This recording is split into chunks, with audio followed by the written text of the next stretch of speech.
So there's this man from Chattanooga, Tennessee, named Jack. He has a lovely life, family, kids, all that. And so one day after work of his lovely life, he just got, just looking all around, just enjoying the scenery. And he looked up at this mountain and he saw two houses. One of them looked really, really like expensive because it had this like gold balcony and this gold railing. It was so beautiful. And then he looked to the right and saw this normal looking house, but it was right next to each other. He's thinking, why is a normal house right next to $1 billion house?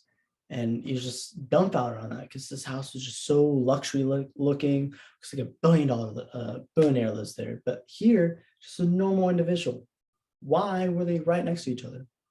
And it just so happened that Jack was looking in the market for houses. And so he was just, you know what, I should be looking at houses. And this really, it really got him going to look into houses. And so the very next day he woke up, he grabbed the newspaper, he looked in the article about houses for sale and different realtors of what prices are in the area and, how many bathrooms, how many rooms, all that. And he stumbled on the two houses that he was looking on the previous day.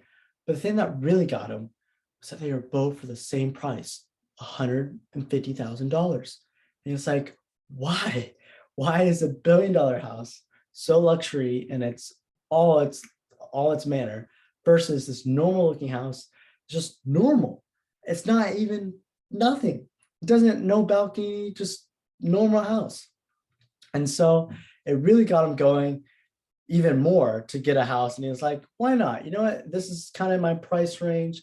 Why don't I go up there in that mountain and investigate why these two houses are the same price? And so he hopped in his car, he got driving and, up the mountain.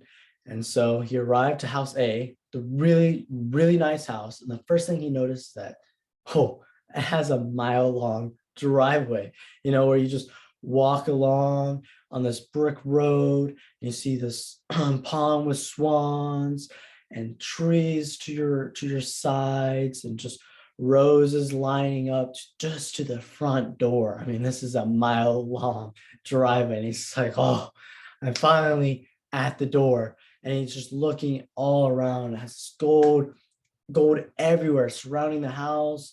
I mean, it almost looks like there's jewels that are in these different little patterns and architect patterns and all this famous art all around, signifying this house is well over $1 billion at this point. But he's like, it's for $150,000, I guess. And so he was expecting the realtor to be there, but he knocked at the door and the door was just opened up. It was wide open. And so he was like, why not? And so he just walked in and what he saw was astonishing. He began to see rats going everywhere, mold, infestation everywhere, so unorganized. It was like a hoarder had been living here their entire life. And it was just all over the place, rat poop, all his nastiness. It was so disgusting. He had to hold his nose and he's like, oh my God, what is this? And so he ran out of there and say, oh, I had to walk a whole mile just to get out of here. It's like, now I kind of know why this prices would knock down all the way down. And so you're still a little bit skeptical of why the other normal house is a little bit high than it should be. So he just continued walking and looking at the scenery, hopped back in his car, drove a little bit. This was right next door to it. And look, what do you know? The driveway length is only to the door and it's not a mile long to the door. And so at this point, he got out of his car and he knocked at the door. And what do you know? The door was wide open again. It opened up when he knocked. So he just walked in. And what he saw was just amazing. He saw that the carpet was recently cleaned. Everything was organized. The beds had hospital corners, had all this neatness. And then he saw all this gold surrounding the house, jewels and jars, rings, all this luxuriness. It's almost like this piece should be in the inside of that $1 billion house that's on the outside.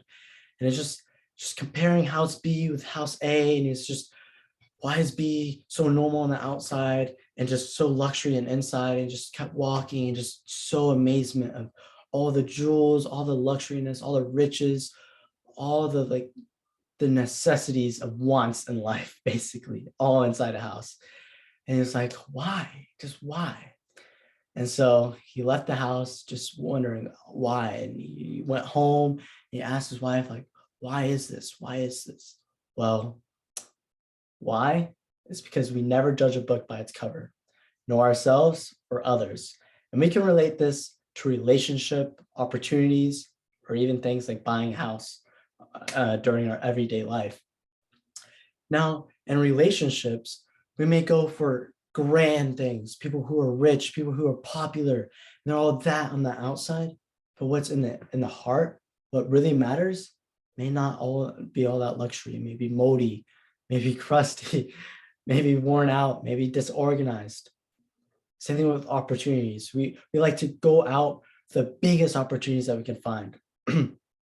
And while it may not give us all the experience and needs that we need, small ones can. Even buying a house. You know, we may look at pictures and think, oh, this has this has that. But in reality, maybe these photos are photoshopped. Maybe it's not right in the inside of the house. And to even further this, we can look at just other things in life. I mean, just think about other things in life. Books, we judge them. We think, oh, it's horrible. And we just throw it away. We look at club opportunities and say, oh, you know, I'm not related to that, or that's too weird, or I don't have time for that. But how do you, I mean, you do have time for that. And so we judge those things, we criticize things, and we don't actually do it. And those opportunities could fulfill our success later in life.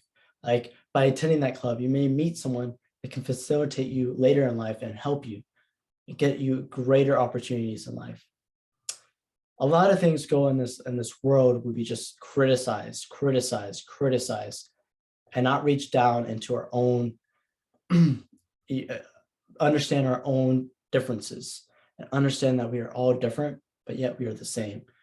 And it is really lit up in the past couple years in America, where the political divide is really showing in Congress, where they can't even vote on a bill, or when they do, it's all rigged by money. But it's these things that can break us or make us whole. It's these things that can set us apart or let us be lonely. Let us be attached to someone who's actually hurting us, who's being toxic to us, who's ruining our life and our self-representation of love, beauty, and hope. And I really want to further this by just don't criticize. Don't find yourself biasing opinions against other people, other things. Be warned, because you know you don't know. You know, but you don't know what's in the book. You know, but you actually don't until you reach the heart, until you find what the real passion in another person is, until you find where they want to line up in life, who their meaning is, instead of what they represent on the outside. They may have 10,000 followers, but do they have 10,000 hearts? Do they have the warrantedness for you or for themselves? It's these questions that we can continue to ask and ask and ask about on the outside and in the inside. But really matters is what is in the inside. So I urge you to investigate into things that oppose you. Investigate it. Investigate the core. Reach the core. And there you find your answer. Not on the outer core. Not where it's all rock. But rather in the core where it's heat. It's the real thing. And I think you'll really find success and meaning throughout your life if you do that. Thank you.